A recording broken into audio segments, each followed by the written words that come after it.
Hi, this is Satish. అగ్నిపరీక్ష 4th episode చూసిన తర్వాత ఏ contestant హౌస్లోకి వెళ్తే బాగుంటుందని మీకు అనిపించిందో కామెంట్ చేయండి. నాకేమనిపించిందంటే కొంచెం టాలెంట్ ఉన్నోళ్ళే వస్తూ ఉన్నారు. కాకపోతే వీళ్ళ బ్యాడ్ లక్ ఏంటంటే ఈ 70 మంది నుంచి ఫైనల్గా 15 మందిని సెలెక్ట్ చేసి అందులో కూడా ఒక 7 8 లేదా సీజన్ 10 కనుక ఒక 10 మందికి అవకాశం ఇస్తారేమో. అట్లా కాకపోయి ఉంటుంటే బాగుండే, ఎక్కువ మందికి ఛాన్స్ ఇస్తే బాగుండేది అనిపించింది. అయితే ఎందుకంటే టాలెంట్ కనిపిస్తూ ఉంది ఒక్కొక్కరిలో, ఇంకా మరొక 4-5 ఛాన్సులు ఇస్తే ఇంకా ప్రూవ్ చేసుకుంటారని అర్థమైంది. కాకపోతే రిజెక్ట్ చేసినప్పుడు కొంతమందిని అచేతరించుకొని హేళన చేయకుండా, ఎగతాళి చేయకుండా, అవమానించి పంపించకుండా ఉంటుంటే బాగుండేది. గత 3 ఎపిసోడ్లు చూసినప్పుడు అవి కనిపించే కనుకే ఇప్పుడు అది ఒక ఉద్యమంలాగా స్టార్ట్ అయింది. మీకు ఎందుకు అంత అతి ఓవర్ యాక్షన్ చేస్తూ ఉన్నారు? మర్యాదపూర్వకంగా గౌరవప్రదంగా రిజెక్ట్ చేసేటప్పుడు రిజెక్ట్ చేసినందుకు ఫీల్ అవ్వట్లా, రిజెక్ట్ చేసినప్పుడు వాళ్ళని హ్యాండిల్ చేసి ఆ ట్రీట్ చేసే విధానానికి బట్టి చాలామంది హర్ట్ అవుతూ ఉన్నారు కనుక అది మార్చుకుంటే బెటర్. ఇప్పుడు మార్చుకోవడానికి కూడా లేదు, ఇదంతా షూటింగ్ అయిపోయిందే కనుక. అయితే ఈరోజు ఎపిసోడ్లో చూడండి, అక్కడ ఒక ట్రాన్స్ ఆ అమ్మాయి గౌరీ త్రినేత్రి అనే అమ్మాయికి పంపించేటప్పుడు శ్రీముఖి ఎంత మోటివేట్ చేసింది, చాలా చక్కగా చెప్పింది కదా, లైఫ్ ఎండ్ అయిపోలేదు కదా, ఇంకా అవకాశం ఉంటుంది కదా, ఎన్ని చూడలేదు నువ్వు అని చెప్పేసి ఆవిడకి పాపం లో అయిపోతే కాన్ఫిడెన్స్ బిల్డ్ చేసి కొద్దిగా వాదార్చి ఎంత చక్కగా ఆవిడకి మోటివేట్ చేసింది. అదే మాదిరిగా ఉంటే బాగుండేది కదా. ఇప్పుడు అట్లాగే అయితే తమిళ్ బిగ్ బాస్ ఎట్లా అవుతుంది, ఇప్పుడు కామన్ మ్యాన్కి సంబంధించి అక్కడ కూడా బిగ్ బాస్ కామన్ మ్యాన్ అని ఒక ఆడిషన్స్ ఎట్లాగే జరుగుతూ ఉన్నాయి. మనకి అగ్ని పరీక్ష అంటే వాళ్ళు బిగ్ బాస్ కామన్ మ్యాన్ అని దానికి సంబంధించి ఇప్పటికీ నేను ఒక బ్రీఫ్గా చాలా ఇంట్రెస్ట్గా ఉంటుంది ఆ వీడియో జర్నలిస్ట్ సతీష్లో అప్లోడ్ చేస్తా చూడండి. ఇంకా ఫుల్ డీటెయిల్గా మరొక వీడియో కూడా జర్నలిస్ట్ సతీష్ ఛానల్లో అప్లోడ్ చేస్తా చూడండి. రెగ్యులర్గా ఈ బిగ్ బాస్ ఎపిసోడ్ రివ్యూస్ కూడా మన న్యూస్ బోల్ ఛానల్లో అప్లోడ్ చేస్తే ఇంకా చాలా అప్డేట్స్ ఉంటాయి కనుక అవి జర్నలిస్ట్ సతీష్లో కూడా అప్లోడ్ చేస్తా. 2 ఛానల్స్ సబ్స్క్రైబ్ చేసుకోండి, లైక్ కామెంట్ షేర్ కూడా మర్చిపోకండి. సరే, కంటెస్టెంట్స్ వైజ్ చూసుకుంటే ఫస్ట్ దీపక్ సేనాపతి వచ్చాడు కదా, డాన్సర్ అంటే బాడీ షేమింగ్ నుంచి ట్రాన్స్ఫార్మ్ చేసుకుంటూ మోడల్గా మిస్టర్ ఆంధ్రప్రదేశ్ రన్నర్అప్గా అంత బాగానే ఉంది. అయితే ఇక్కడ హెయిర్ ట్రిమ్ చేసుకోవాలంటే చేయలేను, ఎందుకు ఎప్పుడంటే హౌస్లోకి వెళ్ళాక బాగా కనిపించను కనుక చేయలేను, హౌస్లోకి వెళ్ళాక హెయిర్ ఎట్లా చేయమంటే తీయను అని చెప్పాడు. మేసం గడ్డం వరకు ఓకే కానీ హెయిర్ తీయనని రాశాడంట. సో అతనికి క్లారిటీ ఉంది, అతనికి మేసం గడ్డం తీయమంటే తీయను, అవి తీస్తే బాగా కనపడను కనుక తీయను అని రాశాడు. ఇప్పుడేమో తీసేస్తాను అన్నాడు కనుక, అంటే అక్కడ తీయనని రాసో బ్రాకెట్లు ఇంకేదో రాసుకొచ్చి ఇక్కడ తీసేస్తానంటావు ఏంటి, నీ డబుల్ స్టాండర్డ్స్ అంటూ ట్రిగ్గర్ చేశారు. ఆయన ఏంటి, జుట్టు కంటే మేసం గడ్డం తీయడానికి రెడీ అనడంతో క్వశ్చన్ కూడా చేశారు. అంటే నువ్వు అప్పుడేమో తీనన్నా ఇప్పుడేమో తీసేస్తాను అంటే ఆయన ఉద్దేశం ఏంటంటే హౌస్లోకి వెళ్తే బాగా కనపడను కదా, లుక్స్ వైజ్ అంత అట్రాక్టివ్గా ఉండను, నాకు కూడా కాన్ఫిడెన్స్ తగ్గిపోతున్న మాదిరిగా ఆయన ఉద్దేశం అయితే ఉంది. ఒకవేళ ఛాన్స్ వచ్చి హౌస్లోకి వెళ్తే తీయనని రాశాడు. వీళ్ళు ఇప్పుడు ఏమంటున్నారు, మేసం గడ్డం కూడా తీయలేవు, మరి నీకు అవకాశం ఇవ్వాలా అని అడుగుతూ ఉంటారు. ఆయన ఉద్దేశం తీస్తే బాగోని అనేది చెప్పాడు ఆయన. కానీ జుట్ట మేసమా గడ్డమా ఏది తీస్తావని మేడ మీద కత్తి పెడితే సరే జుట్టు అయితే తీయలేను, మేసం గడ్డం అయితే ఓకే తీసేస్తానని చెప్పాడు. తప్పే ఉంది. కాకపోతే వెంటనే ట్రిగ్గర్ చేసేసి నువ్వు అబద్ధం ఆడేసావు, నువ్వేదో చేసేసావు, నువ్వు బ్లేమ్ చేసేసావు, నువ్వు మ్యానిపులేట్ చేసేసావు, నువ్వు చీటింగ్ చేసేసి హౌస్లోకి ఎంటర్ అయిపోదాం అంత కాదు కదా. ఆయన క్లారిటీ ఉంది, హెయిర్ కూడా తీసేస్తే ఇంకేముంది, మొత్తం అయితే తీయలేను, బట్ నువ్వేంటే తీస్తాను అని కూడా చెప్పే ఉన్నాడు. కాకపోతే కొన్ని వీళ్ళు అతిగా స్పందించేసి ఎక్కువగా ట్రిగ్గర్ చేసేస్తున్నాం అనిపించింది. గత ఎగ్జాంపుల్ పర్టికులర్గా ఇలాంటి టాస్కులు వచ్చేటప్పుడు ఇంత పెద్ద కోట్ల మంది చూసి ఆ షోలో ఎవరైనా సరే ఉన్నంతలో మంచి లుక్ కనబడాలని కోరుకుంటారు, అమ్మాయిలైనా అబ్బాయిలైనా. హెయిర్ కత్తిరించి అరగుండు చేసుకో, ఫుల్ గుండు చేసుకో అని దీనివల్ల వచ్చేది ఏముంది, వాళ్ళ కాన్ఫిడెన్స్ పోగొట్టడం తప్ప. ఇప్పుడు లాస్ట్ సీజన్ చూసాం మాస్క్ మ్యాన్ హరీష్, నీ హెయిర్ బాగుందని కానీ తీసేయమంటే ఆయన తీసేస్తాడు. ఆ కాన్ఫిడెన్స్ స్పీడ్ అంతా ఆటోమేటిక్ కోల్పోతారు, ఖచ్చితంగా కోల్పోయాడు. ట్రిగ్గర్ చేసి డ్రిల్లింగ్ చేసి రెచ్చగొట్టి గత సీజన్లో ఆయనతో తీసేస్తారు. లోపలికి వెళ్ళాక గుండంకులను ట్రోలింగ్ అయిపోవడంతో ఆయన కూడా కాన్ఫిడెన్స్ కోల్పోయి చాలా గొడవలు అయిపోయి ఇట్లా రకరకాలుగా అయ్యింది. ఇప్పుడు ఈ కంటెస్టెంట్ హౌస్లోకి వెళ్ళిన తర్వాత ఒక 10 వారాల తర్వాత అంటే ఖచ్చితంగా ఇట్లాంటివి పెడతారు వీళ్ళు. అప్పుడంటే ఆ కంటెస్టెంట్ ఏంటి, వాళ్ళ పర్సనాలిటీ ఏంటి, ఎలాంటి డెసిషన్ మేక్ ఉంటుంది, ఎట్లా సిచ్యువేషన్స్ హ్యాండిల్ చేస్తారు, ఇవన్నీ ఒక అవగాహన పూర్తిగా ఆడియన్స్కి వస్తుంది కనుక లాస్ట్లో ఓకే. కానీ స్టార్టింగ్లోనే ఏదో ఏమంటారు దాన్ని, అన్నప్రాసన రోజు ఆవకాయ తినిపించేద్దాం అనే మాదిరిగా, ఆదిలోనే హంసపాద్ అనే మాదిరిగా సామెతలు చెప్పినట్టుగా. సో స్టార్టింగ్ అంటే కరెక్ట్ కాదు కదా. సో ఆ బిందు అండ్ అవి అయితే రెడ్స్ ఇచ్చేసారు, నవదీప్ అయితే గ్రీన్ ఇచ్చారు, మరి చూద్దాంలే అని మాదిరిగా. బట్ ఆయన కూడా తర్వాత ఏదో నేను పెద్ద తప్పే చేస్తాను, అది తెలుగుతో నాకే విషయం అనిపించింది, ఆ ఒకటి కూడా చెప్పేస్తే బాగున్నాడు. ఎనివే ఏమో నెక్స్ట్ టైం ఛాన్స్ ఉంది కనుక ప్రూవ్ చేసుకున్నాడు, హోల్డీలో ఉన్నాడు కనుక. సరే, ఈయన గురించి మీ అభిప్రాయం ఏంటి, హౌస్లో అర్హుడా కాదు ఏమనిపించింది కామెంట్ అయితే పెట్టండి. ఇక నెక్స్ట్ అపూర్వ ఖమ్మం వస్తా దడదలు ఆడించింది, యాంకరింగ్ చేసిందంటే న్యూస్ రీడింగ్ అంటే ఆటోమేటిక్గా అలవాకగా ఫ్లో వచ్చేస్తూ ఉంటుంది, మాటలు గలగల పారుతూ ఉంటాయి. సరే ఇంకా కాన్ఫిడెంట్గా కనిపించింది. మోడలు, యాంకరు, బ్యూటీ పెజెంట్ ఇవన్నీ ఉండేటప్పుడు. అట్లాగే నవదీప్ నవదీప్‌కి గ్రీను ఇస్తాడు. ఒకవేళ రెడ్ ఇస్తే కన్నుకొట్టమన్నారు. లేకపోతే మరోసారి ట్రై చేయమన్నారు. అవన్నీ ఆ మాట తీరు అవన్నీ చూస్తే హౌస్‌లో కూడా ఏదైనా గాసిప్స్ ఏమైనా చెప్పంటే గాసిప్ క్వీన్ అయ్యేలాగా అనిపించింది నాకు. సరే మంచి కాన్ఫిడెంట్‌గా ఉంది. ఆపర్చునిటీ అడగాలి, అరవాలి, లాక్కోవాలి. ఎగ్జాక్ట్‌గా 'బిగ్ బాస్' హౌస్‌లో పర్టిక్యులర్‌గా అదే కావాలి. దాని మీద ఈ అమ్మాయికైతే క్లారిటీ ఉంది. అయితే ఇక్కడ ఈ అమ్మాయి విషయంలో ఖచ్చితంగా మెచ్చుకోవాల్సింది అక్కడ ముగ్గురు జడ్జెస్ కావచ్చు, శ్రీముఖ్ కావచ్చు, చూసిన ఆడియన్స్ కూడా ఏంటంటే, నవదీప్ నచ్చడు కదా నీకు అనేసి ఆ అమ్మాయి శ్రీముఖి ఏదో చిన్న మంట పెట్టబోతే, ఎందుకు నవదీప్ నచ్చుతాడు నాకు, అభిజిత్ నచ్చడని చెప్పించుంటే అక్కడ ఖచ్చితంగా ఆవిడ కాన్ఫిడెన్స్ లెవెల్స్కి మెచ్చుకోవాలి. సింపుల్గా హ్యాపీగా, ఎందుకంటే అప్పటికే వాళ్ళందరినీ ఇంప్రెస్ చేసేసిందో దడ మాట్లాడుతా ఆ నలుగురు కూడా ఫ్లాట్ అయిపోయారు కనుక అప్పటికే ఆవిడ నవదీప్ నచ్చదు కదా, అవును నాకు నచ్చడని వచ్చి, లేదు నవదీప్ కూడా నచ్చుతాడు, లేదు ఎవరన్నారు నాకు నవదీప్ కూడా నచ్చుతాడు, అందరూ నచ్చుతాడు అని అనేయచ్చు, ఆపేయచ్చు. కానీ ఆపలా, నవదీప్ కాదు నాకు అభిజిత్ నచ్చడని చెప్పించి చూడండి, అది మెచ్చుకోవాలి. ఒక జడ్జిని అంత క్లియర్గా ఫెయిర్గా ఆయన పర్సనల్ వైజ్ కాదు, ఆయన గేమ్ నాకు నచ్చలేదని చెప్పింది కదా, అది ఎందుకంటే రీజన్స్ కూడా చెప్పింది. ఆయన ఎందుకు నచ్చదంటే ఫిజికల్ టాస్క్లు ఇన్వాల్వ్ అవ్వలేదు, ఈయన లాజిక్స్తో ఎక్కువగా ఆ సీజన్ అంతా నడిపించుకొచ్చాడు, తక్కువ కష్టంతో తక్కువ గ్రాఫ్ అట్లా కాకుండా ఫిజికల్ కూడా ఆడింటే బాగుండేదని ఆయన చెప్పుకోవచ్చు. ఆమె ఒపీనియన్ అయితే చెప్పింది. అయితే అభిజిత్ కూడా పర్సనాలిటీ గేమ్ బ్రహ్మాండంగా ఆడాడు, అంటే మైండ్ గేమ్ చాలా చక్కగా ఆడాడు. కాకపోతే ఇక్కడ ఈవిడ అన్నట్టుగా ఫిజికల్ గేములు తక్కువ అంటే ప్యూర్లీ చెబుతా ఉన్నా కదా, ఇప్పటికి ఎన్నోసార్లు చెప్పా, ఇది ఫిజికల్ కాదు, మెయిన్ చూసేది నీ పర్సనాలిటీ ఏంటి, అక్కడ స్పాంటేనియస్గా ఎట్లా జడ్జి చేస్తావు, ఎట్లా సిచ్యువేషన్ హ్యాండిల్ చేస్తావు, నీ మైండ్ గేమ్ ఏంటి, నీ విల్ పవర్ ఏంటి, ఇది మైండ్ పవర్ ఏంటి అనేది చూస్తారు. ఆయన ఆ రకంగా సక్సెస్ అయ్యాడు కదా. ఓన్లీ ఫిజికల్ ఆడిస్తేనే విన్నర్ కాలేరు. కాకపోతే ఆ అమ్మాయి కూడా తర్వాత తన అభిప్రాయం మార్చుకుంది, దాని గురించి కూడా మాట్లాడదాం. అట్లాగే ఇంకోటి ఏంటంటే ఎందుకు నచ్చలేదు అనేటప్పుడు కూడా నేను కంప్యూటర్ సైన్స్ గ్రాడ్యుయేషన్ అని ఎడ్యుకేషన్ అనేది చెప్పాను కదా, అది ఒక పర్సన్ వర్త్ని ఆ ఎడ్యుకేషన్ అనేది డిసైడ్ చేయదు కదని చెప్పింది. ఇది కరెక్ట్ కాదు. ఖచ్చితంగా ఎడ్యుకేషన్ అనేది ఎవరిదైనా సరే అది వర్తే, అది డిసైడ్ చేస్తుంది. చాలా వరకు అది ఎడ్యుకేషన్ అనేది వాళ్ళ క్వాలిఫికేషన్ బట్టి, వాళ్ళకు ఉండే చదువుని బట్టి అది ఖచ్చితంగా అది వర్త్ ఉంటుంది. వాళ్ళ క్యాలిక్యులేషన్స్ లెక్కలన్నీ వేరే ఉంటాయి కనుక ఎడ్యుకేషన్ ఇంపార్టెంటే.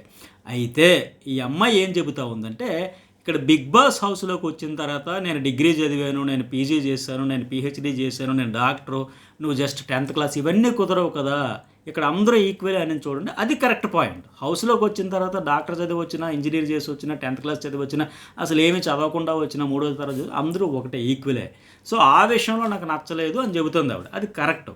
కాకపోతే అక్కడ ఏంటి, ఆయన తర్వాత కూడా చెబుతాడు కదా, సో ఎవరు అభిజిత్ కూడా, అక్కడ సిచ్యువేషన్ అట్లా వచ్చిందమ్మా, సిచ్యువేషన్ వచ్చినప్పుడు రేషన్ వచ్చింది, ఆ రేషన్ గురించి చెప్పాల్సి వచ్చినప్పుడు మ్యాథ్స్ ఇంపార్టెంట్ అయింది, అందువల్ల నేను చెప్పాను అని చెప్పాడు చూడండి. అప్పుడు మళ్ళీ ఆవిడ కూడా అగ్రీ అయింది, ఓకే సిచ్యువేషన్ ప్రకారం అయితే ఓకే. అయితే అట్లా అభిజిత్ కూడా చెప్పుకోవడం తప్పు కాదు, నేను కంప్యూటర్స్ గ్రాడ్యుయేషన్ సంథింగ్ అని చెప్పుకోవడం తప్పు కాదు, ఆయన చెప్పింది కూడా రైటే. కాకపోతే ఆ చెప్పిన విధానం అందరికీ నచ్చాలని లేదు కదా, ఈమె కూడా నచ్చలేదు, అదే చెప్పింది. ఇప్పుడు నేను అప్పుడు ఆ సీజన్లో అతని గేమ్ గురించి, ఆయన రివ్యూల గురించి చెప్పేటప్పుడు చాలామందికి నచ్చలేదు కూడా, ఆయన గేము నచ్చలేదు, నా రివ్యూలు నచ్చలే, అట్లా అని చెప్పేసి ఆయన గేమ్ బాగా ఆడలేదు అంటే బాగా ఆడాడు, బ్రహ్మాండంగా ఆడాడు, అందుకే కదా ఎక్కువ మంది ఆడియన్స్కి నచ్చబట్టే కదా విన్నర్ అయ్యాడు. సో ఒక ఫిజికల్ టాస్క్లు ఆడలేదంటే అది తప్పు, ఆడాడు, ట్రై చేశాడు. బిందు మాధవ్ ఇంకా చాలా తక్కువ పోల్చుకుంటే, అసలు ఫిజికల్ టాస్క్లు గివప్ ఇచ్చాడు, వదిలేడు, ఆవిడ ఆడింది తక్కువగానే. అభిజిత్ అయితే ట్రై చేశాడు, కాకపోతే అప్పుడు ఆ సీజన్లో ఎట్లా ఉండేదంటే సోహెల్, అఖిల్, మెహబూబ్ అట్లా ఫిజికల్గా మంచిగా స్ట్రాంగ్గా ఉండడం, వాళ్ళకి కలిసి ఆడడం, ఇవన్నీ కూడా చాలా ఈక్వేషన్స్ ఉండడం వల్ల ఇతను ట్రై చేశాడు, కానీ అంతకుమించి ముందుకు వెళ్ళలేకపోయాడు. ట్రై అయితే చేశాడు, పూర్తిగా వదిలేసిన పరిస్థితి లేదు. సో ఆ విషయం అయితే క్లారిటీ. అయితే ఆవిడ కూడా అగ్రీ అయిన తర్వాత వర్త్ కాదు, డిసైడ్ చేయదంటే అప్పుడు బిందు కూడా చెప్పినట్టుగా నేను కూడా ఆ సీజన్ చూస్తే విల్లింగ్నెస్ ఉంది, ఉండబట్టే కదా అని, అది కరెక్ట్. అయితే తర్వాత మళ్ళీ అపూర్వ ఏమనిందంటే, నా పర్సెప్షన్ నేను చెబుతాను, నేను జడ్జి చేయట్లేదు, ఈమె ఆర్ట్స్, ఆయన కంప్యూటర్ సైన్స్ గ్రాడ్యుయేట్ అని అందరూ ఈక్వలే, మేల్ ఫీమేల్ అంటూ ఉండరు, అందరూ ఈక్వలే. కాకపోతే ఆ సిచ్యువేషన్ బట్టి వచ్చేటప్పుడు అరే భయ్ ఇక్కడ కొద్దిగా ఈక్వేషన్స్ లెక్కలు ఉండేటప్పుడు అక్కడ నువ్వా నేను అనేటప్పుడు వచ్చినప్పుడు ఆయన ఎగ్జాంపుల్గా చెప్పాడు, అందరూ ఈక్వల్ కాదనట్లు. కాబట్టి ఆవిడ కూడా అర్థం చేసుకుంది, ఓకే నేను కూడా మీ అభిప్రాయంతో సిచ్యువేషన్ బట్టి కనుక అగ్రీ అయ్యింది.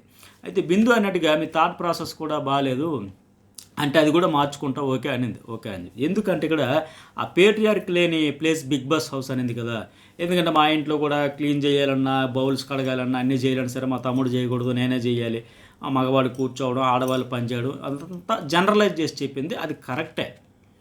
బయట సొసైటీలో మెజారిటీ ఏది జరుగుతుందో అదే తీసుకుంటారు జనరల్గా. కానీ 90% ఇప్పుడు సొసైటీ అలాగే కదా ఉంది. వాళ్ళు ఏమంటారంటే బిందు కావచ్చు, అభిజిత్ కావచ్చు. ఇప్పుడు అభిజిత్ అంటాడు, మా ఇంట్లో మా అమ్మగారే కదా మొత్తం పెద్దరికం అంతా పెత్తనం అంతా చూసేది ఆవిడే కదా అంటే, అలా ఉండేవి 10 ఉండొచ్చు. కానీ 90% ఎట్లా ఉంటుంది, మగాళ్ళేమో ఆఫీసులకి వెళ్ళాం, వ్యాపారాలు చేసాం, బయట పనులు చూసుకొని వచ్చామని చెప్పి ఇంట్లోనే ఆడవాళ్ళు అన్నీ ఇవన్నీ చూస్తారు కనుక అది సొసైటీలో 90% అలాగే ఉంటుంది. అన్ని రకాల పీపుల్ ఉంటారు, నువ్వు వాళ్ళకి జనరలైజ్ చేసి చెప్పేసావు. చాలా ఇళ్లల్లో కూడా లేడీసే మొత్తం చూస్తారు, ఆ మగాళ్ళు కూడా చేస్తారు కదా, నువ్వు అట్లా జనరలైజ్ చేయకూడదని మాదిరిగా అన్నారు. కానీ బట్ కరెక్ట్ కాదు అది. 90% బయట సొసైటీలో ఏదైతే ఉందో అదే విషయం ఆవిడ చెప్పింది, అదే తప్పేం కాదు కదా. సో అప్పుడు కూడా ఆవిడ కూడా ఓకే మీ థాట్ ప్రాసెస్ బాగాలేదంటే అగ్రి అవుతానని చెప్పి ఓవరాల్గా వీడిలో మెచ్చుకోవాల్సింది ఏంటంటే ఏది చెప్పాలనుకున్నా భయపడకుండా కాంప్రమైజ్ కాకుండా టకాటకా చెప్పింది. నా అభిప్రాయం ఇది, నాకు నచ్చలేదు, ఎందుకు నచ్చలేదు రీజన్స్ చెప్పింది. ఆ విషయంలో అప్రిషియేట్ చేయాలి. లేదమ్మా నువ్వు కన్ఫ్యూజ్ అయ్యావన్నా సరే కన్విన్స్ అయ్యింది, కన్విన్స్ చేయగలిగితే ఆవిడ కూడా కన్విన్స్ అయితే అయ్యింది. సో ఆవిడ కూడా హౌస్లోకి వెళ్తే బాగుంటుంది. మెయిన్ నామినేషన్లు అప్పుడు కావచ్చు, గొడవలు అప్పుడు కావచ్చు, డిస్కషన్స్ కావచ్చు, ఆర్గ్యుమెంట్స్ కానీ మంచి పాయింట్లు పెడుతుందని నేను అనుకుంటా ఉన్నా. ఇక మూడో కంటెస్టెంట్ మరి అపూర్వ గురించి మీ అభిప్రాయం ఏంటనేది కూడా ఖచ్చితంగా కామెంట్ చేయండి. ఇక నెక్స్ట్ రోహిత్ నాయుడు, విజయవాడ అంటే ఐటీ. ఇతను కూడా స్ట్రగుల్స్, ఫాదర్ వదిలేసి వెళ్ళిపోవడంతో ఆ స్ట్రగుల్స్ అన్నీ ఉంటాయి. తల్లి ఇతడు కలిసి చెల్లి కోసం ఫుడ్ చేయడం అంతా ఓకే, ఫ్యామిలీ ఎమోషన్ అదంతా ఓకే. అయితే ఎందుకోసం వచ్చావంటే షోని ఎంజాయ్ చేయడానికి వచ్చాను కదా, అది కాకుండా ఇంకేదైనా చెప్పుంటే బాగుండేది అనిపించింది. ఎందుకంటే అక్కడ అభిజిత్ అన్నాడు చూడండి, షోను నువ్వు ఎంజాయ్ చేయడం కాదు చూసే వాళ్ళు ఎంజాయ్ చేయాలి. ఎప్పుడు నేను చెప్పేది ఇదే, ఈ షో కోసం నువ్వు వెళ్తే ఎలా హైప్ వస్తుంది, ఈ షోని నెక్స్ట్ లెవెల్కి తీసుకెళ్ళడానికి నీ కాంట్రిబ్యూషన్ ఏంటి అనేది చూస్తారు. అది కంటెస్టెంట్ వస్తే దుమ్ము దులుపుతాడు, రచ్చరంబోలే చేస్తాడంటే ఖచ్చితంగా నేను రాను అనే లాక్కుపోయే పరిస్థితి ఉంటుంది. అంతలా మోటివేట్ చేసి తీసుకుపోతారు. నేను ఏదో రకంగా ఇతడు వస్తే బాగుంటుందని, అది కొద్దిగా అతను చెప్పుంటే బాగుండేది. తర్వాత ఇక్కడ స్వీట్ పెట్టింది, వాటర్ కొట్టింది కదా, కోపం రాలేదు, ఏమీ రియాక్షన్ కాలేదంటే అతడైతే కూల్గానే ఉన్నాడు. ఆయన ఏదో రీజన్ ఉండుంటుంది, కామ్గా ఉన్నాడంటే ఏదో ఉండుంటుంది కదా అని ఉన్నాడు. సమ్టైమ్స్ పేషెన్స్ ఉండాలంటే 100% ఉండాలి. పర్టికులర్గా బిగ్ బాస్ హౌస్లో కూడా ఖచ్చితంగా ఉండాలి. పైకి ఇక్కడ జడ్జిగా ఉంది, తోటి కంటెస్టెంట్ కూడా కొద్దిగా పక్కన వచ్చి కొట్టేసిందంటే ఎందుకు రియాక్టివ్, పైకి జడ్జిగా ఉందంటే ఏదో ఉంటుంది లాజిక్ అనేసి ఉన్నాడు. కానీ వాళ్ళు వినిపించుకోవట్లేదే. ఒకవేళ అడిగాడు అనుకోండి, అక్కడ 2 యాంగిల్స్ ఉంటాయి. అక్కడ ఎందుకు మేడం స్వీట్ వాటర్ కొట్టారని గట్టిగా అడిగాను అనుకోండి, అవునా వాటర్ కొడితే అడుగుతావా, మరి స్వీట్ పెడితే ఎందుకు అడగలే, 2 స్వీట్లు పెడితే చక్కగా తిన్నావు, ఎంజాయ్ చేసావు, మరి అప్పుడు అడిగినోడు ఇప్పుడు నీరు పోసినప్పుడు ఎందుకు అడుగుతున్నావు. ఖచ్చితంగా అట్లాగే ప్రశ్నిస్తారు వాళ్ళు. అంటే నీకు స్వీట్ పెడితే నీకు కంఫర్ట్గా ఉంటే నీకు ఏమి ఇబ్బంది లేదు, హాయిగా ఎంజాయ్ చేస్తావు, వాటర్ పోసేసరికి నీకు కంఫర్ట్గా లేకపోయేసరికి అడుగుతావు అన్నవా, మరి ముందెందుకు రియాక్ట్ అవ్వాలా అంటే నీకు కంఫర్ట్ జోన్ ఉంటే హ్యాపీ, లేదంటే అప్పుడు మాత్రం రియాక్ట్ అవుతావు అని ఖచ్చితంగా వేసుకునేవాళ్ళు. అయితే నేను కూడా చేయగలను, బట్ నేను ఆలోచించాను అక్కడ ఏదో రీజన్ ఉంటుంది కదా అంటే దాన్ని పట్టించుకోవట్లేదు వాళ్ళు. పేషెన్స్తో ఉన్నాడైనా అలా ఉండడం తప్పేం కాదు కదా, మెయిన్ అది ఉండాల్సిందే కదా. ఇమీడియట్లీ వాటర్ కొట్టంటే కొట్టడానికి కూడా రెడీ అయిపోయాడు, నిజంగా కొట్టేవాడు అక్కడ ఖచ్చితంగా. అంతవరకు వచ్చాడు అభిజిత్ నాకు ఆగాడు. కానీ అయితే రియల్గా కామా లేక యాక్టింగ్ చేస్తున్నావంటే ఆ పర్సనాలిటీ అట్లా, ఇప్పుడు నవదీప్ అనుడిగా పర్సనాలిటీ కనబడట్లేదు అంటే పర్ఫెక్ట్గా అడిగాడు ఆయన. ఇప్పుడు ఏంటి పర్సనాలిటీ అంటే ఏంటి మీ దృష్టిలో, దుమ్ము దులిపేస్తా, చించేస్తా, ఆరేస్తా, కాలు చేతులు ఎరగొడుస్తా, నా మీద వాటర్ పోస్తావు, నీ సంగతి చూస్తా, నువ్వు బాటిల్తో పోస్తావు కదా, డ్రమ్ములతో పోయి విరుచుకు పడాలా, అరవాలా, కేకలు అయ్యాలా, గొడవ పడాలా, తొడగొట్టాలా, మేసం మెలేయాలి, ఏం చెయ్యాలి. రియాక్ట్ అవ్వకుండా ఉండడం కూడా పర్సనాలిటీయే కదా. కామ్ అండ్ కంపోజర్గా కూల్గా ఉన్నాడు, ఏదో అయ్యుంటే సరే ఏం చెప్తారని అడుగుతూ ఉన్నా సరే వాళ్ళు వినిపించుకునే పరిస్థితి లేదు కదా. ఆయన ఏమో నవదీప్ లేదా అన్ని సీజన్లో చూసి వచ్చేసి ప్రిపేర్ అయిపోయి కామ్ అండ్ కంపోజర్గా ఉందామంటే అది కాదు. ఆయన రియాలిటీ అది, అలా ఉన్నారు రియాక్ట్ కాకుండా. నవదీప్ బిందు యాడ్స్ ఇచ్చినా సరే అభిజిత్ పర్ఫెక్ట్గా చెప్పాడు, ప్రతి దానికి రియాక్ట్ అవ్వాల్సిన అవసరం లేదు. రియాక్ట్ అవ్వకుండా ఉండడం కూడా ఒక రియాక్షనే. కామ్గా ఉన్నాడు, స్పందించకుండా చూసాడు సర్లేని. అప్పుడు వాటర్ కొట్టినప్పుడు రియాక్ట్ అయితే ఖచ్చితంగా ఏమంటారు, బాబు ఇందాక యాక్టింగ్ చేసావా, ఇప్పుడు బరస్ట్ అయ్యామంటారు ఖచ్చితంగా. Comment composed always good. So అతను గ్రీన్ ఇచ్చి మంచి పనే చేశాడు. ఇప్పుడు తోటి కంటెస్టెంట్ అయితే ఖచ్చితంగా ఫైర్ అయ్యో బరస్ట్ అయ్యో చేశాడు. జడ్జి కనుక ఏదో ఉంటుందిలే చెప్పండి చెబుతారు కదా అని చూసాడు. ఎందుకంటే అప్పటికే ఆయన అంటున్నాడు కదా, బిందుబాధవి చేసిందంటే ఏదో ట్రిగ్గర్ చేస్తుంది, ప్రోవోక్ చేస్తుంది, రెచ్చగొడతా ఉంది, ఎందుకు ఏంటనేది వెయిట్ చేశాను. ఆ తర్వాత ఎవరావిడ శ్రీముఖి చెప్పినప్పుడు డేరింగ్గా వచ్చాడు, పోయడానికి సిద్ధపడిపోయాడు. సో అప్పుడు ఏమంటారంటే ఒకవేళ ఏంటి వాటర్ పోస్తేనే తీసుకోలేవా, నువ్వే అట్లాగా ఉంటావు, ఇంతసేపు నటించావా, కూల్గా కామ్గా ఉన్నట్టు యాక్టింగ్ చేసావా, రేపు పొద్దున్న హౌస్లోకి వెళ్ళాక పేడ మొహాన పులిమేస్తారు, నెత్తిన పోసేస్తారు, ఇంక అంతకంటా చేస్తారు. అప్పుడేం చేస్తావు, నువ్వు వాటర్నే తీసుకోలేనప్పుడు స్వీట్ పెడితే ఎంజాయ్ చేసి వాటర్ పోస్తే తీసుకోలేనాడు, రేపు పొద్దున్న ఇంకేం భరిస్తావు అని ఖచ్చితంగా వీళ్ళే రిజెక్ట్ చేస్తావు అంటారు కూడా. సో అతడైతే కరెక్ట్గానే మిస్టర్ కూల్ అన్నట్టే ఉన్నాడు ఇంకా. సార్ మరి ఆ కంటెస్టెంట్ గురించి మీ అభిప్రాయం ఏంటని కూడా ఖచ్చితంగా కామెంట్ అయితే చేయండి. మరి ఆయన హౌస్లోకి ఉండాలా, లేకపోతే నిజంగా యాక్టింగ్ చేశాడా, కామెంట్ కంపోజర్గా అట్లాగా ఉండడమే బాగుందా, అసలు ఏంటి అతని గురించి అభిప్రాయం అనేది ఖచ్చితంగా కామెంట్ చేయండి. సరేనా? ఏం పేరు ఆయన పేరు? రోహిత్ నాయుడు గురించి. తర్వాత వీడియోకి ఎంతవరకు లైక్ చేయకపోతే లైక్ చేయండి. ఇలాంటి మరిన్ని వీడియోస్ కోసం రెగ్యులర్గా వస్తాయి కనుక న్యూస్ బులెటిన్ ఛానల్ షేర్ చేసి సబ్స్క్రైబ్ చేసుకోండి. తర్వాత హైలైట్ ఏంటంటే తదితరుల కింద ఒక 5 పంపిస్తూ అందులో ఏకంగా 4 అయితే గ్రీన్స్ ఇచ్చారు. అంటే ఏదో సంథింగ్ ప్రూవ్ చేసుకున్నారు. ఏంటనేది కాస్త కోస్త చూపించుంటే బాగుండేది నాకు అనిపించింది. మెరుపుతీగల్లాగా వచ్చారు, నీ గ్రీన్ ఎందుకు గ్రీన్ ఇచ్చారు? కనీసం కొంచెం అన్న చూపించుంటే బాగుండేది. ఆ తర్వాత గౌరీ త్రినేత్రి రావులపాలెం అంట కదా, క్లాసికల్ డ్యాన్స్తో బాగుంది, ఎంబీఏ ఓకే అంత బాగుంది, కూచిపూడి డ్యాన్స్ అంతా బాగానే ఉంది, కాకపోతే కొంత కన్ఫ్యూజ్ ఉంది. ఏదో చెప్పాలనుకుని కొద్దిగా తన గురించి తను కొద్దిగా బాగా ఎలివేషన్ ఇచ్చుకొని ఓ సర్ప్రైజర్ మాదిరిగా ఈ పెద్ద ప్లాట్ఫామ్ మీద తనకి ఎవరైతే గత సీజన్లో వచ్చిన పింక్ అనే కంటెస్టెంట్ ఇన్స్పిరేషన్ అన్నారో అదే మాదిరిగా ఇంత పెద్ద ప్లాట్ఫామ్ ద్వారా అప్పుడు ఆవిడంటే వాళ్ళ పేరెంట్స్ కోసం ఏదో చెప్పింది. బట్ ఈవిడేంటంటే ఎవరికి తెలియదంటూ మళ్ళీ తెలుసు అని కొంత కన్ఫ్యూజ్ అయితే ఉంది ఖచ్చితంగా. ఎందుకంటే అంత పెద్ద చేంజ్ ఒక అబ్బాయి లైఫ్లో వచ్చిందంటే కనీసం నైబర్స్ కూడా తెలియదు అనింది, కానీ తెలియకుండా ఉండదు. వీధిలో తెలుస్తుంది, ఊర్లో తెలుస్తుంది, ఇంకా పెద్ద డిస్కషన్ అవుతుంది. అది అంత చర్చ అయితే జరుగుద్ది. సో ఆ స్ట్రగుల్స్ అన్నీ ఉన్నాయి కనుక. అయితే ఇక్కడ మరి నవదీప్ అన్నట్టుగా సరే ప్రాబ్లమ్స్ ఫేస్ చేస్తారు, అందుకే నవదీప్ అక్కడే పట్టుకున్నాడు. మరి మీ గురించి ఏంటి, మీ ఐడెంటిటీ అనేది ఎవరికీ తెలియనప్పుడు ఆ కమ్యూనిటీకి మీరు చేంజ్ అయిపోయిన తర్వాత ఎట్లా ప్రాబ్లమ్స్ ఫేస్ చేశారు? సో ఇది కరెక్ట్ కాదంటే కన్ఫ్యూజ్ అయ్యింది. అయితే అదే కేవలం అదే ఐడెంటిటీ దాంతో హౌస్లోకి రావాలంటే ఇంకా అంతకుమించి ఏదైనా ప్రూవ్ చేసుకుంటూ ఉంటే బెటర్ అనేది కరెక్ట్. అది తర్వాత ఇంకోటి ఏంటి, కూచిపూడి క్లాసికల్ డ్యాన్సర్ అది కూడా చాలదు, ఇంకేదైనా సంథింగ్ అనేది బాగుండేది. మరి అభిజిత్ నవదీప్ రిజెక్ట్ చేయడంలో, రెడ్ ఇవ్వడంలో ఓకే ఆయన పాయింట్ ఆఫ్ వ్యూ, ఇంకా అంతకుమించి ఎక్స్పెక్ట్ చేశాడు ఆయన ఇంకేమైనా క్వాలిటీస్ ఉంటే బాగుండని. ఆ బిందు మాధవ్ కూడా సేమ్, అందుకే అదొక్కటే బీబీకి వెళ్ళడానికి చాలదని చెప్పేశారు. అయితే ఎక్కడ మెచ్చుకోవాల్సింది ఏంటంటే శ్రీముఖినే గత 3 రోజుల నుంచి చూసిన శ్రీముఖి జడ్జిల కంటే ఈరోజు బెటర్గా అనిపించింది. ఇదే కోరుకున్నది. యాక్సెప్టెన్సీ తీసుకోవాలి, రిజెక్షన్ యాక్సెప్ట్ చేయాలి. లైఫ్ అయిపోయినట్టు కాదు కదా, ఎండ్ ఆఫ్ ది వరల్డ్ ఏంటి, ఎన్నో చూసా కదా, మోటివేట్ చేసి చూడండి. ఆ లో అయ్యేటప్పుడు, రిజెక్ట్ అయ్యేటప్పుడు ఇలా ఉండాలి ఒక హోస్ట్ అయినా అక్కడ ఉండే జడ్జెస్ కానీ. అంతే తప్పకుండా వెకిలిగా నవ్వుతూ ఎగతాలు చేస్తా కసురుకుంటా పోరాబాయ్ పో వెళ్ళు చాలా బాయ్ అట్లా కాకుండా ఇలా ఉండాలి. ఈరోజు అయితే నాకు నచ్చింది ఆవిడ విషయంలో అక్కడ హ్యాండిల్ చేసిన విధానం. అలాగే అభిజిత్ డెసిషన్ కూడా బాగుంది. అందరూ ఈక్వల్ ఆపర్చునిటీ ఉండాలి, everybody deserve for second chance అనేది 100% ఫ్యాక్ట్. ఏమో నెక్స్ట్ లెవెల్లో ఆవిడ ఇంకేదైనా కొత్తగా చూపిస్తుందేమో. సరే, ఇక 6వ contestant Bagi Tulluru from Nellore. బాగుంది యాక్టింగ్, ఏదో సాధించాలని. ఆవిడ కార్పొరేట్ ఎంప్లాయీలా ఉంది, బట్ ఏంటంటే ఆ యాష, ఆ డ్రెస్సింగ్ స్టైల్ కావాలని వచ్చినట్టుంది, మిడిల్ క్లాస్ ఫ్యామిలీ అంటూ బాగుంది, కామెడీగా సెటైరికల్గా. ఆ నవదీప్ నెల్లూరు యాస కూడా బాగుంది. చుట్టాలంటే ఏం పని ఉండదు, మన ఇంట్లో దూరడం ఏదో అనడం దీపం పడవడం అంటూ ఆయన కూడా. ఆవిడైతే స్పాంటేనియస్గా అలవాగ్గా వచ్చేస్తారా, మా ఆయన తెల్లగా ఉండడం, మా ఆయన 4 నెలలు చిన్న, నువ్వు వస్తే బటర్ఫ్లైస్ పోతుంటాయి, వెనక్కి వెళ్ళిపోతున్నాయి బటర్ఫ్లైస్ అంతా కూడా, అంతా బాగుంది. అయితే అక్కడ ఆవిడకి ఇచ్చిన టాస్క్ కూడా ఏంటంటే చేపల కోసం ఆ టాస్క్ ఇచ్చింది, అమ్మేసిన చేపలు తిరిగి తీసుకోవాలని. ఇప్పుడు ఫన్ యాంగిల్ అయితే బాగా ఉంది, ఒక ఫుల్ పాజిటివ్ వైబ్ కనిపిస్తుంది, ఫేక్ లేదు, ఫెయిర్గా ఉంది, ట్రాన్స్పరెన్సీగా ఉంది, అది న్యాచురల్గా వస్తూ ఉన్నాయి అవన్నీ. కాకపోతే అందుకే ఇవన్నీ ఓకే ఇంప్రెస్ చేయగలిగింది, ఒక పాజిటివ్ వైబ్ వచ్చింది. కానీ ఆమెలో ఒక ఫైర్ యాంగిల్ కూడా ఉంటే బాగుంటుంది, ఖచ్చితంగా ఉండాలి. అందుకోసం ఆ టాస్క్ ఇచ్చారు. ఆ చేపల కోసం ఎట్లా ఇదే ఎంటర్టైన్మెంట్ మోడ్లోనే తీసుకునేదానికి ట్రై చేస్తుందా, గొడవ పడుతుందా, అరుస్తుందా, ఫైటింగ్ చేస్తుందా, ఆర్గ్యుమెంట్ స్కిల్స్ ఎట్లా ఉంటాయనేది. అది ఆవిడకి ఈ వీడియో ఒకవేళ చూస్తే ఖచ్చితంగా నెక్స్ట్ లెవెల్లో టాస్క్లకు ఆవిడ హౌస్లోకి వెళ్ళా ఇంకా ఏదైనా సరే ఉండండి, ఖచ్చితంగా ఆవిడ ఫైర్ కూడా చూపించాలి. లేకపోతే ఓన్లీ ఎంటర్టైన్మెంట్ మోడ్ కామెడీ అయిపోతారు. ఫైర్ అవసరమైతే ఫైర్ లాక్కోవడానికైనా సిద్ధపడపాలి, గొడవపడి సరే సామధాన భేద దండోపాలు అన్నీ ప్రదర్శించి చేపలు ఎట్లా లాక్కుంటుందన్న ఉద్దేశంతో వాళ్ళు పెట్టారు. వీటిలో ఫైర్ యాంగిల్ వస్తుందో లేదని. కాకపోతే అక్కడ కూడా బాగుంది, ఫ్రెండ్ పోతే ఇంకా ఫ్రెండ్ వస్తాడు, మొగుడు పోతే మరో మొగుడు రాడు, ఇంకోసారి ఇస్తాలే, అవన్నీ కూడా బాగున్నాయి. ఎంత కొట్టినా చావును పోహం అంటూ. అట్లాగే వాళ్ళ హస్బెండ్ గురించి చేసిన డైలాగ్ కూడా హైలైట్. అది నా జీవితం ఏమది, నా జీవితం చాలామంది అదొకటి మోటివేషన్ బాగుంది. చాలామంది తెలియక చనిపోతున్నారు కదా, కుక్కర్లో డ్రమ్ముల్లో పెట్టేస్తాన్నాక అప్పుడు అనింది కదా, నువ్వే నా జీవితం అనుకున్నా కానీ నువ్వు మాత్రం చాలా జీవితాల్లోకి వెళ్ళావు. ఇదైతే హైలైట్ అనిపించింది, ఫన్నీగా అనిపించింది.